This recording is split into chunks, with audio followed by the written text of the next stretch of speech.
France Inter, le 7-9. Bonjour Ben. Bonjour Patrick. Oula. Ah, je suis de bonne humeur. Ah, moi, qu'est-ce que je suis heureux moi en ce moment. Dès qu'il fait beau, j'ai une patate.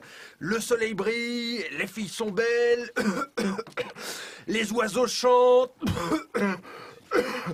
Bon, de temps en temps, ils s'arrêtent pour reprendre leur souffle.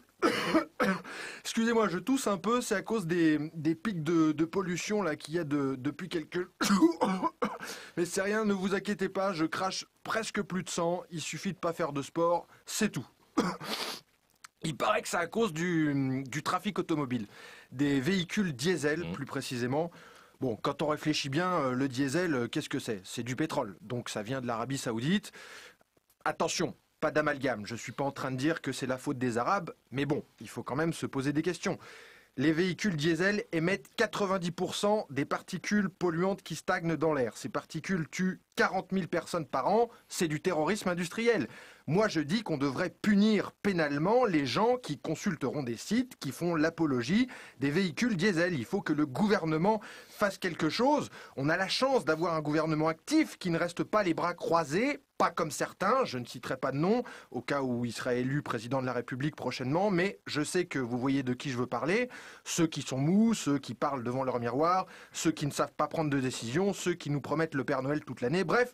On s'est compris. Nous, on a la chance d'avoir un gouvernement qui s'attaque aux problèmes de société.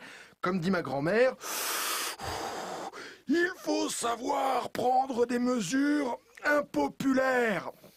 Elle parle un peu comme Dark Vador parce qu'elle habite juste à côté du boulevard périphérique et c'est vrai que là-bas c'est devenu un petit peu dangereux d'aérer son appartement.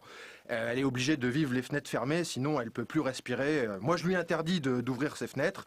Alors elle est pas contente, elle me dit ah oui mais si j'aère je m'asphyxie, mais si j'aère pas au bout d'un moment je peux plus respirer non plus. Bon, ça, c'est les vieux, hein. De toute façon, ils sont jamais contents. D'ailleurs, c'est bizarre, je lui ai laissé 3 messages hier, elle m'a pas rappelé. C'est bizarre. Bon, j'espère qu'elle a pas ouvert la fenêtre, elle est tellement têtue parfois. Je veux respirer, je veux respirer. Alors, j'ai beau lui dire qu'il faut attendre qu'il y ait du vent, elle veut rien savoir. Bon, en tout cas, moi j'ai hâte que le gouvernement prenne des mesures parce qu'elle commence à devenir pénible. En attendant, je suis sur un plan pour avoir de l'oxygène en cas de pénurie. Apparemment, c'est de l'oxygène qui vient d'Afrique. C'est des sociétés qui leur échangent de l'oxygène contre des médicaments périmés ou des vieux scooters, des trucs comme ça. Si le plan se confirme, je vous mets une caisse de côté, Patrick, parce que on ne sait jamais, vous êtes plus tout jeune. Merci. Moi, je vais vous laisser. Je vais pas rester enfermé avec une belle journée pareille. J'entends déjà les petits oiseaux qui gazouillent. Et d'ailleurs, dans gazouille, il y a houille.